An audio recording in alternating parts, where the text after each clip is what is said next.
I'm joined now by baker Meg McCauley. Meg, thank you so much for being here.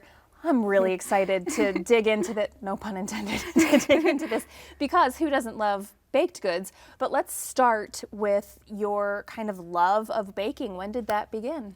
I would probably say back in like 2013, I started like my first like real jobs like out of high school, and I noticed that people were celebrating birthdays, so I would end up baking cakes for everybody. Yeah. And then from there it just like kind of grew, and then I started watching British Bake Off, which is like, which is such a cliche, but then I was like, oh, there's like a lot more that I can do with that. Yeah. So what inspires your work? I was looking through your Instagram and I was like, okay, that looks delicious. That looks delicious. But also, where does that idea come from?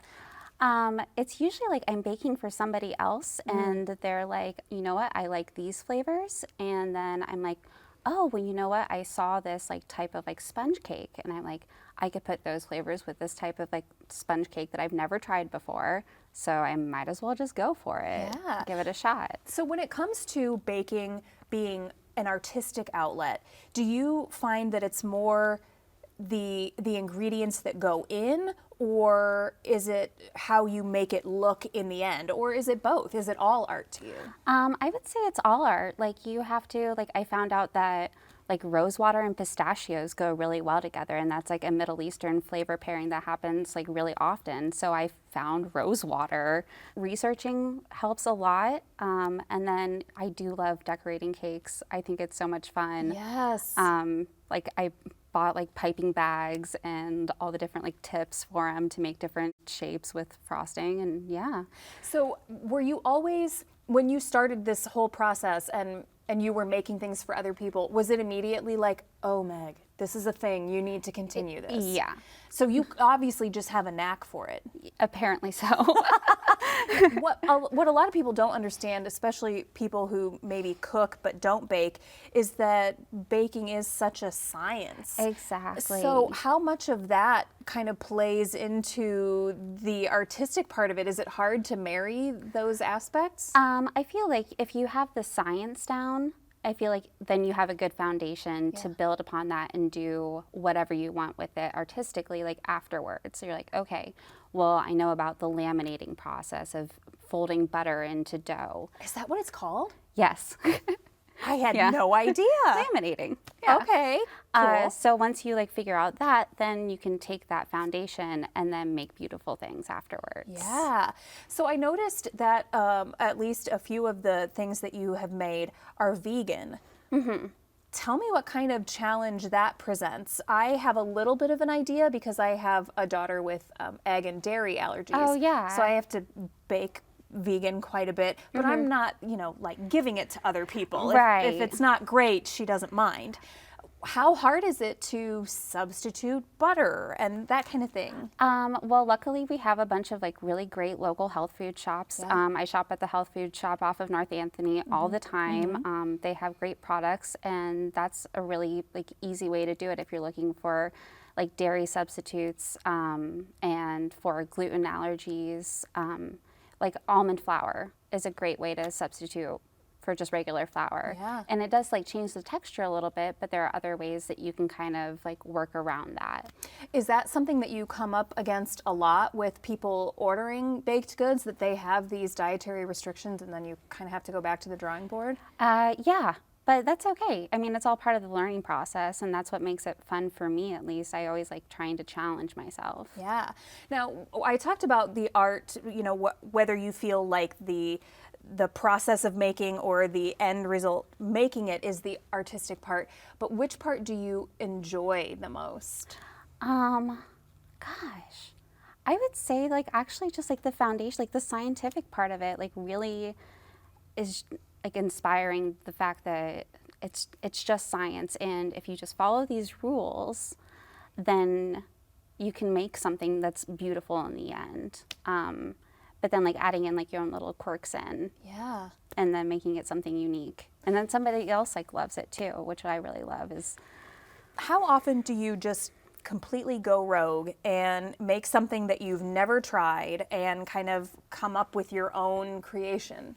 I actually did that like a couple weekends ago with one of my girlfriends. She said, I want a pavlova. And I was like, well, I've never made that before. I know it has to do with meringue, but let's just try it. But it was helpful because I had the basic knowledge of like, okay, well, this is how you make a meringue, and this is how you make like a lemon curd. And then we got to decorate it together, which was super fun. Yeah. Yeah, and then she loved it, and I let her eat it all because that's what she wanted. So can I come over? Because Yeah. that's right up my alley. Yeah. I'll be involved a little bit, but mostly I just want to eat it. Yeah. Tell me what the hardest part is when you are trying to marry that science and art. Is there a hard part of the process? When things fail. Does that happen often? I would say that I have made a lot of things multiple times to try and get them right, which is frustrating. I used to live in an apartment with a kitchen that was about like the size of these couches. Yes. And so I would be washing a lot of dishes. But what is your definition? Sorry to interrupt. Oh, no. What is your definition of failure? Like, does it still taste good, but maybe doesn't look great, or? You can kind of tell like when you're mixing things together, where you're like, this cake batter is not right. If I even tried to put this in the oven, nothing good would happen. So I'm just gonna stop right here and try again. But that gives you the opportunity to be like, okay, well then I gotta be like, okay, I need to scrap this recipe a little bit or change it up. Yeah. And then I feel like that's part of like where creativity comes in, where you're like, okay, I have some knowledge and I'm gonna go and do my own thing and maybe add an extra egg or some more flour and make this thing work. Yeah. Now, when you do that, when you make it work, are you like writing all of it down so that you can recreate it? I actually started a binder and I started writing out all of like my main recipes, like for like my pie crust. And for certain baked goods that I just make all of the time. Because a lot of the recipes that I found have been online, but then I always end up making my own little like tweaks to them. Yeah. I am the kind of baker, and I use that word very loosely, who can make something that tastes decent, but it's never pretty. How much practice has it taken you to make your baked goods look beautiful? I'm looking at all of these pictures on your Instagram and I'm like, oh wow, that's but it tastes delicious and it's also beautiful. I don't know. I feel like it comes naturally, and if you have the right tools, then and like especially with like pie crusts, like as long as you know like, okay, I got to keep this pie crust cold while I'm working with it, then you're going to end up with something beautiful. And you can always look at like Pinterest and stuff like that for inspiration. Be like, oh, hey, well, I like these like little like twisty things or these like little flowers. And then how much time would you say you spend researching? Because I mean, I would never know that you have to keep the pie crust cool or cold for it to turn out well. Is that just something that you read along the way? I feel like I'm just constantly doing it. Like in the mornings, I like to have a slow and easy morning, and usually that involves me being on my phone. Yeah. And then just like doing a bunch of research. And I mean, so it like ends up being like 20 minutes a day, but I'm always learning something new. Yeah. And I feel like it's just something fun to do and a good way to get my brain going. Do you have a favorite type of dessert? I guess I shouldn't even say dessert because they're just baked good. Do you have a favorite type to make or a favorite specific baked good? I have been known to make a really good apple pie, which sounds very just like American apple pie. Sounds delicious is what it sounds like. But I mean, I've made like 8 of them all in like one day before. And then I've also started to make like beef Wellingtons, which is like technically cooking, but you're making your own puff pastry around it. So that's something I've been interested in, like making like savory things. Yeah. And that's way more up my alley. Yeah. Okay, so what do you see next? Are you going to really dive into the more savory stuff, or do you have plans?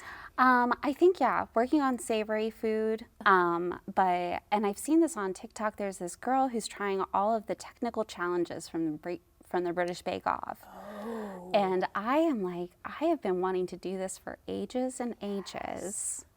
So I think that might be my next thing. I love that. What is the best part of creating these delicious and beautiful pieces really for other people?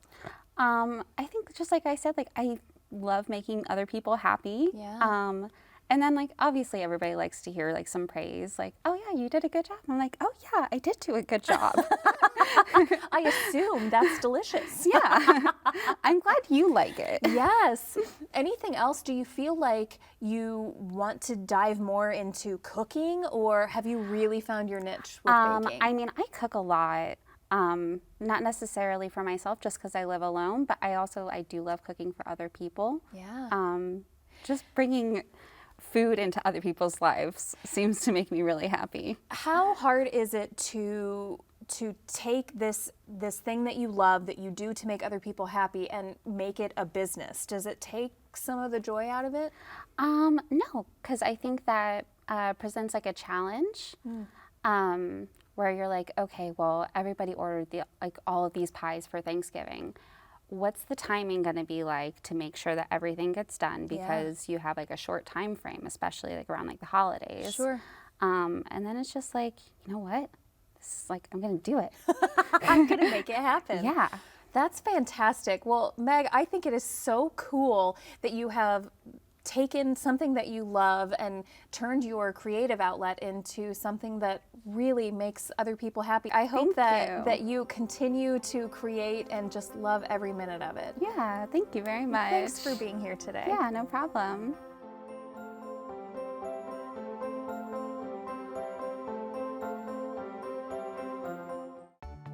Arts in Focus on PBS Fort Wayne is funded in part by the Our Foundation and the Community Foundation of Greater Fort Wayne.